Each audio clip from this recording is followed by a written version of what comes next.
नमस्कार, मैं हूं आपके साथ अंकिता पाल। बुलेटिन की शुरुआत करते हैं। मुख्यमंत्री योगी आदित्यनाथ ने गोरखपुर में जनता दर्शन में आए लोगों से मुलाकात की है, उनके समस्याओं को सुना है और सीएम ने अधिकारियों को निर्देशित भी किया कि जन समस्याओं का निराकरण तत्परता और शीघ्रता से किया जाए।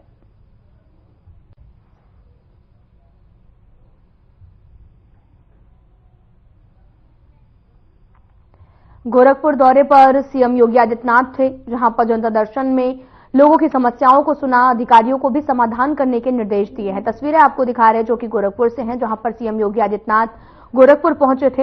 इस दौरान जनता दरबार लगाया गया। इस दौरान बड़ी संख्या में लोग यहां पर उपस्थित रहे, अपनी समस्याओं को लेकर सीएम योगी आदित्यनाथ के समक्ष पहुंचे, जहां पर साथ में सीएम योगी आदित्यनाथ के साथ में अधिकारी भी मौके पर मौजूद रहे, जहां पर उनकी समस्याओं को सुना और तत्काल प्रभाव से उनकी समस्याओं को दूर करने के निर्देश भी दिए हैं।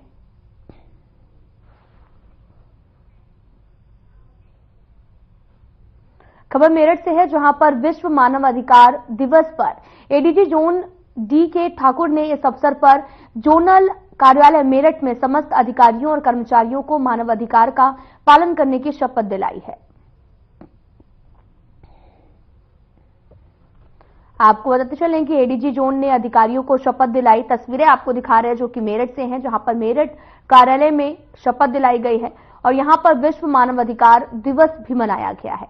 तस्वीरें आपको दिखा रहे हैं जहां पर शपथ दिलवाई गई और इस दौरान शपथ लेते हुए मानव अधिकार दिवस मनाया गया। एडीजी जोन के अधिकारियों को जो है वो शपथ दिलाई गई है।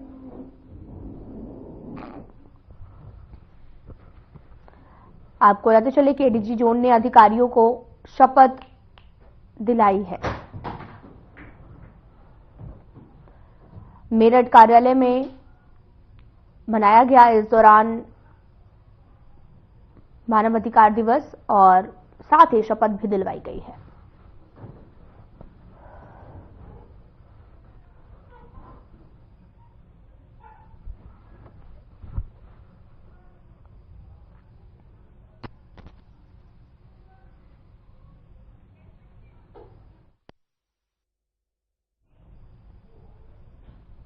तीर्थनगरी प्रयागराज को महाकुंभ 2025 के लिए सजाया संवारा जा रहा है।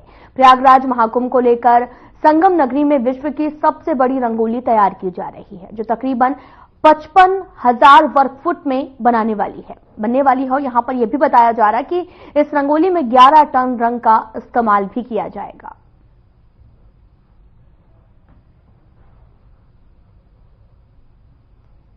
तस्वीरें आपको दिखा रहे हैं जो कि प्रयागराज की हैं, जहां पर महाकुंभ होने वाला है, जिसको लेकर पूरी तरह से प्रयागराज तैयार है और यहां पर एक अनोखी रंगोली भी देखने को मिलेगी। तस्वीरें आपको दिखा रहे हैं जहां पर विश्व की सबसे बड़ी रंगोली बनाई जा रही है और यहां पर 55,000 वर्ग फुट की एरिया पर इस रंगोली को बनाया जा रहा है। तस्वीरें आपको दिखा रहे हैं जो कि बहुत आकर्षण का केंद्र भी है, जहां पर महाकुंभ होने वाला है।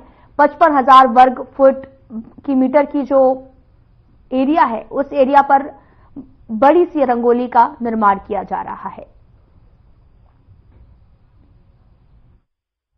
70 साल से भी अधिक उम्र के बुजुर्गों को आयुष्मान व्यय वंदना कार्ड योजना के माध्यम से आपको बताते चले कि 5 लाख की स्वास्थ्य सुविधा दिए जाने के अभियान की शुरुआत की गई है। मुख्यमंत्री योगी आदित्यनाथ ने गोरखपुर के दिग्विजयनाथ पार्क से किया और इस दौरान उन्होंने कहा कि बुजुर्गों ने इस देश और समाज को संभाला है, अब इन्हें संभालने की जिम्मेदारी हमारी है। सरकार इसमें कदम भी बढ़ा रही है। इससे पहले प्रधानमंत्री मोदी जी के प्रति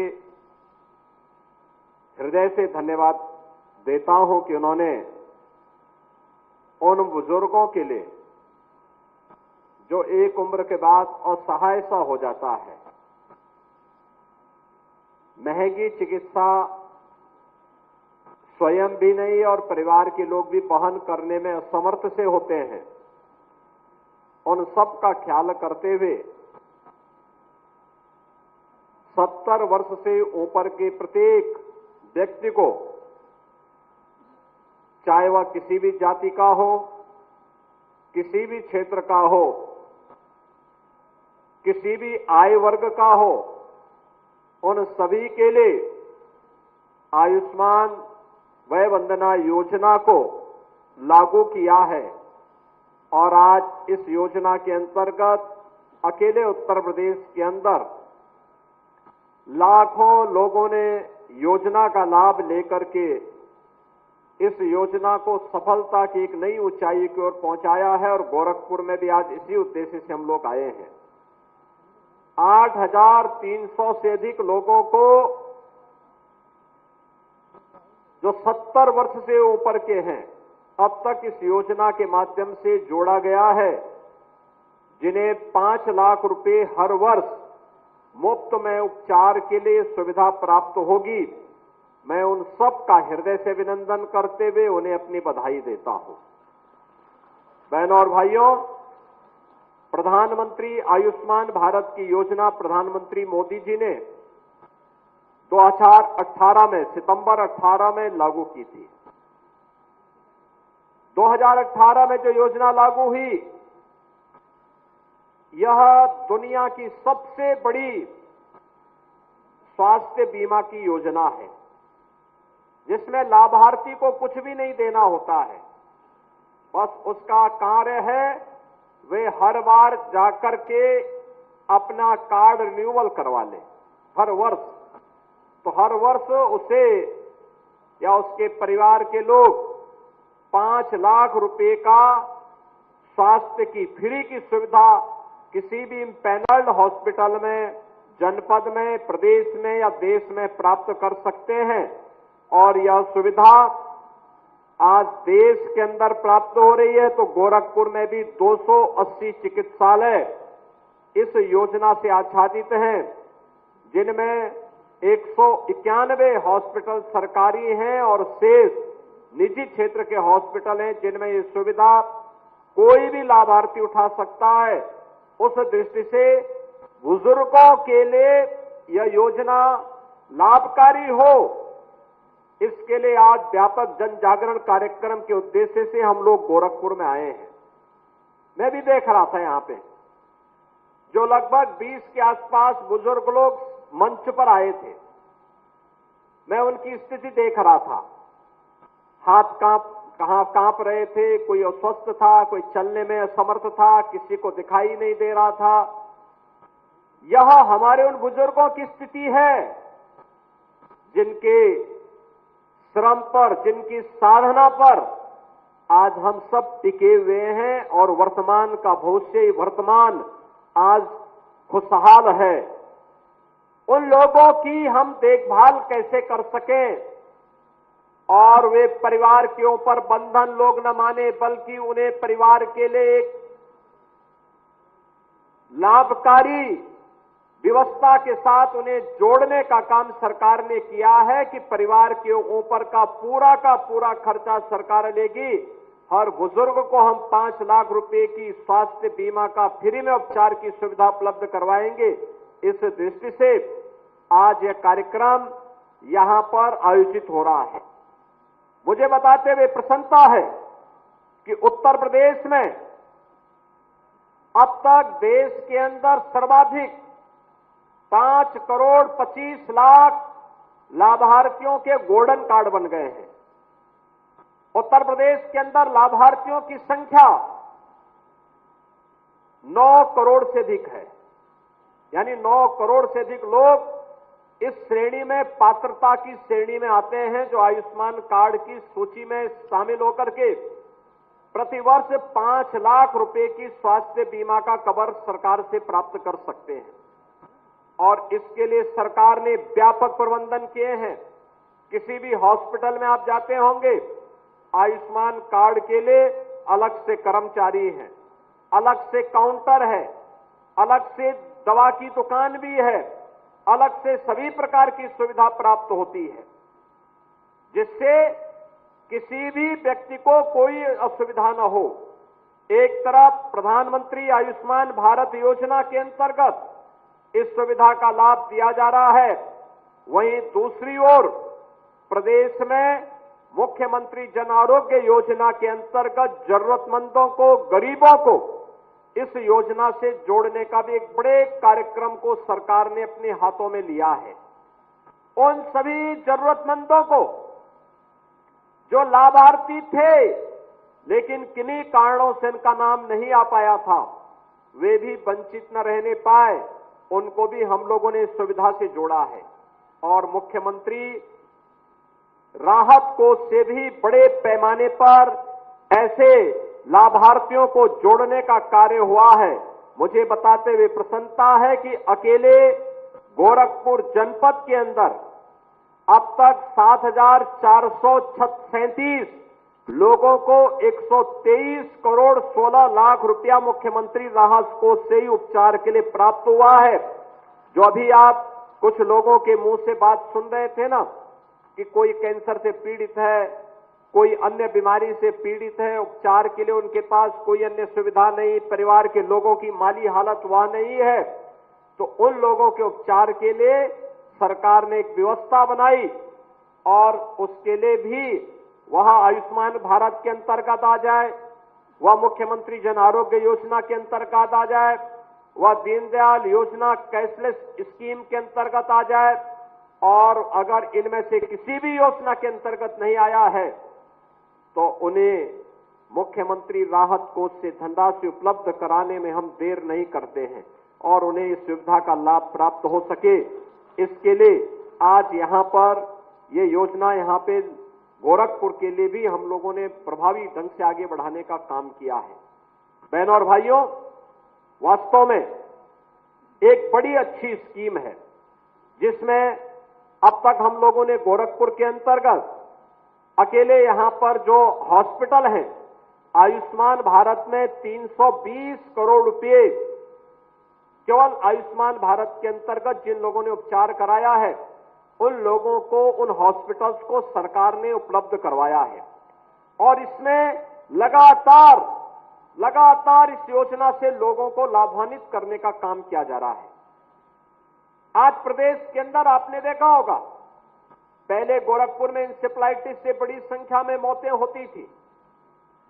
आज उत्तर प्रदेश के अंदर डबल इंजन की सरकार होने के कारण इंसेफ्लाइटिस को पूरी तरह प्रभावी नियंत्रण करते हुए बीमारी को पूरी तरह समाप्त कर दिया गया। आज गोरखपुर में एम्स है। पहले 2017 के पहले केवल गोरखपुर में एक बीआरडी मेडिकल कॉलेज था, उसमें भी वहां स्वयं बीमार था। देवरिया में कोई मेडिकल कॉलेज नहीं, कुशीनगर में कोई मेडिकल कॉलेज नहीं, महाराजगंज में कोई मेडिकल कॉलेज नहीं, सिद्धार्थनगर में कोई मेडिकल कॉलेज नहीं था, बस्ती में नहीं था, बलरामपुर में नहीं, गोंडा में नहीं, बहराइच में नहीं, कहीं भी किसी भी जनपद में कोई सुविधा नहीं थी। और आज मुझे बताते हुए प्रसन्नता है कि चाहे वह गोरखपुर में एम्स की स्थापना का कार्य हो, बीआरडी मेडिकल कॉलेज में सुपर स्पेशलिटी ब्लॉक की स्थापना का कार्य हो, कुशीनगर, देवरिया, महाराजगंज, सिद्धार्थनगर, बस्ती, बलरामपुर, बहराइच, गोंडा, इन सभी जनपदों में मेडिकल कॉलेज बन गए हैं या बन रहे हैं और उनमें सुविधा भी लोगों को प्राप्त हो रही है। और दूसरी तरफ प्रदेश के अंदर हर जिले के अंदर आईसीयू की सुविधा प्राप्त हो, डायलिसिस की सुविधा डिस्ट्रिक्ट हॉस्पिटल में प्राप्त हो, CT scan, colour Doppler, MRI की सुविधा प्राप्त हो, वहां पर ब्लड बैंक की सुविधा प्राप्त हो, ब्लड कंपोनेंट यूनिट वहां पर लगे और उसके माध्यम से लोगों को इस सुविधा प्राप्त हो। इसके लिए सरकार ने जो प्रयास प्रारंभ किए, आज उसका लाभ उत्तर प्रदेश का नागरिक ले रहा है। कोरोना के दौरान 25 करोड़ की आबादी से करोड़ों को कोरोना महामारी से बचाने के लिए सरकार ने उस समय जो प्रयास प्रारंभ किया था, उससे पहले हम लोगों ने इंसेफ्लाइटिस की मुक्ति के लिए एक व्यापक कार्यक्रम चलाया था और इंसेफ्लाइटिस की सफलता के बाद कोरोना जैसी महामारी पर अंकुश लगाने में हमें सफलता प्राप्त हुई। कोरोना जैसी महामारी के बाद प्रदेश के अंदर स्वास्थ्य की सुविधा को और भी मजबूत किया जाए, इसके लिए जब हम लोग 17 में आए थे तो 1947 से 2017 तक 70 वर्षों में प्रदेश में मात्र 12 मेडिकल कॉलेज गवर्नमेंट के स्तर पर बने थे और आज मुझे बताते हुए प्रसन्नता की 75 में से 65 जनपद ऐसे हैं जिन पे एक मेडिकल कॉलेज का निर्माण आज के दिन पर हो गया है। अकेले इस वर्ष प्रदेश में 16 मेडिकल कॉलेज हम लोग प्रारंभ किए हैं, जिनमें 13 गवर्नमेंट स्तर पर, 3 पीपीपी मोड पर और 2 प्राइवेट में भी मेडिकल कॉलेज प्रारंभ हुए हैं। ये दिखाता है कि स्वास्थ्य की सुविधा को बेहतरीन बनाने के लिए ये डबल इंजन सरकार पूरी प्रतिबद्धता के साथ कार्य कर रही है। लेकिन स्वास्थ्य के केंद्र भी स्थापित हो, स्वास्थ्य केंद्र के साथ साथ हम लोग हर व्यक्ति को, जरूरतमंद को फ्री में उपचार की सुविधा भी प्राप्त हो, इसके लिए सरकार ने ये सभी स्कीम लागू की है, चाहे आयुष्मान भारत की योजना हो, मुख्यमंत्री जन आरोग्य योजना की योजना हो, दीनदयाल उपाध्याय कैशलेस उपचार की व्यवस्था हो, या फिर आयुष्मान भारत योजना में वय वंदना योजना हो, और चाहे मुख्यमंत्री राहत कोष से उपचार के लिए दी जाने वाली सुविधा हो, इन सभी सुविधाओं का एक ही उद्देश्य है कि एक सशक्त भारत के निर्माण के लिए स्वस्थ भारत चाहिए और स्वस्थ भारत के लिए हर नागरिक की स्वस्थ और आरोग्यता का लक्ष्य प्राप्त करने की दिशा में हम आगे बढ़ सके। आरोग्यता की स्थिति को प्राप्त करने के लिए आज सरकार की इस स्कीम का लाभ गोरखपुर के बुजुर्गों को प्राप्त हो सके और मुझे प्रसन्नता है कि अब तक वय वंदना योजना में 70 वर्ष से ऊपर के बुजुर्गों में से 8,300 से अधिक लोगों को इस योजना का लाभ प्राप्त होने जा रहा है। लेकिन मैं चाहूंगा कि इसके लिए केवल बुजुर्ग के स्मार्टफोन पर निर्भर होकर के नहीं, बल्कि अभियान चला करके जनप्रतिनिधिगण है उनसे भी मैं कहूंगा कैंप लगा करके, जैसे आज कैंप लगे हैं यहां पे, ऐसे ही कैंप लगा करके हर बुजुर्ग को इसका कार्ड उपलब्ध करवाया जाए, उन्हें बताया जाए कि हां ये कार्ड ऐसे आपका बनेगा, आपको कुछ नहीं करना, वहां आदमी लगा करके उनके कार्ड बनवा करके हॉस्पिटल की सूची भी उन्हें उपलब्ध कराया जाए कि क्या क्या सुविधाएं हॉस्पिटल में किन किन बातों के लिए प्राप्त हो सकता है।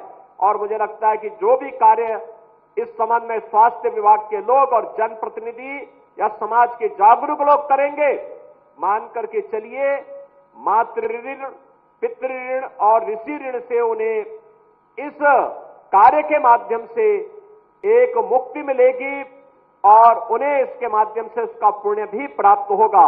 इस कार्य के साथ जुड़ने के लिए मैं यहां के जनप्रतिनिधियों से, समाज के जागरूक नागरिकों का आह्वान करूंगा कि उन सभी बुजुर्गों का जो 70 वर्ष से ऊपर के आयु के हैं, उनके लिए बृहद पैमाने पर इस कार्ड के निर्माण के लिए आप अभियान चलाएंगे।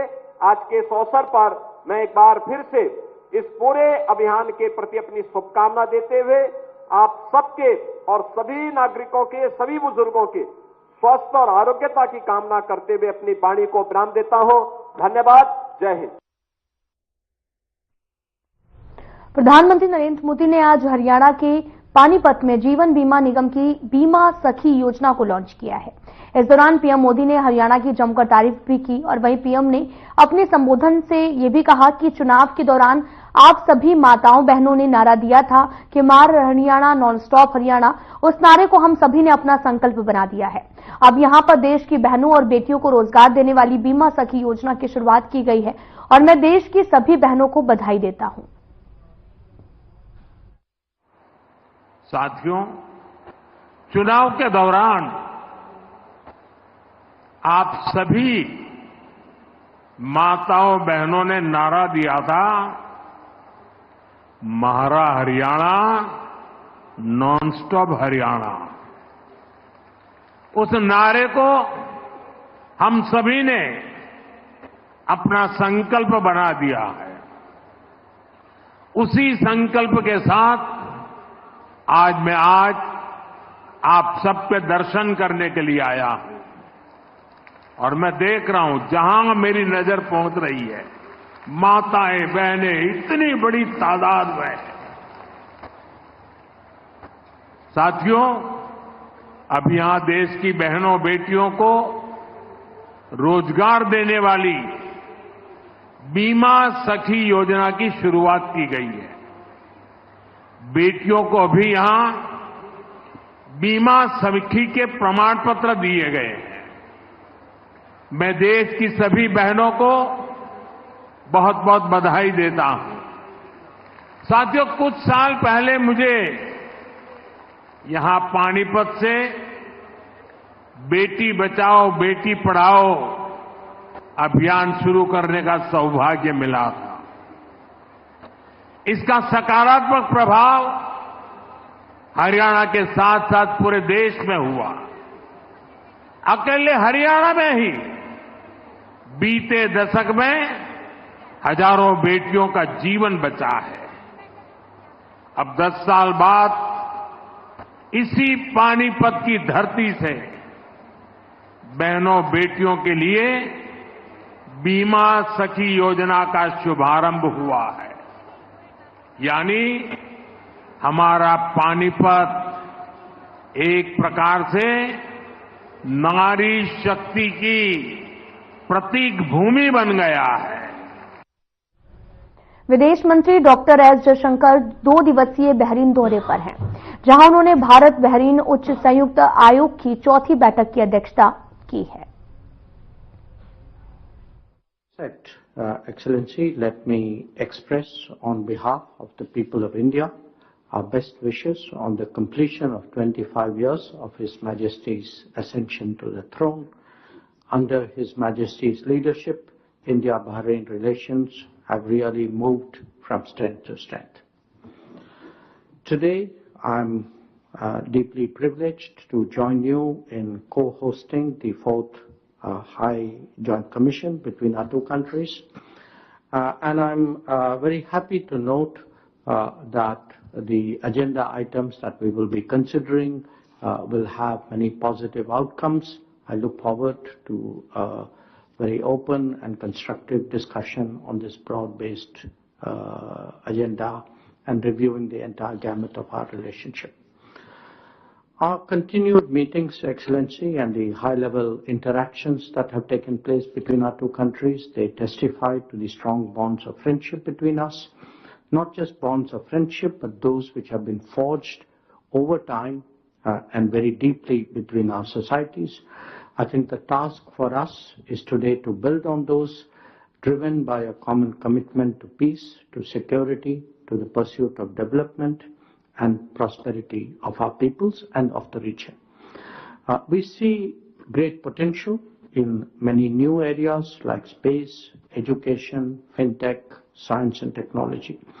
And I would like to take the opportunity to publicly affirm the priority that we attach to developing our cooperation with Bahrain.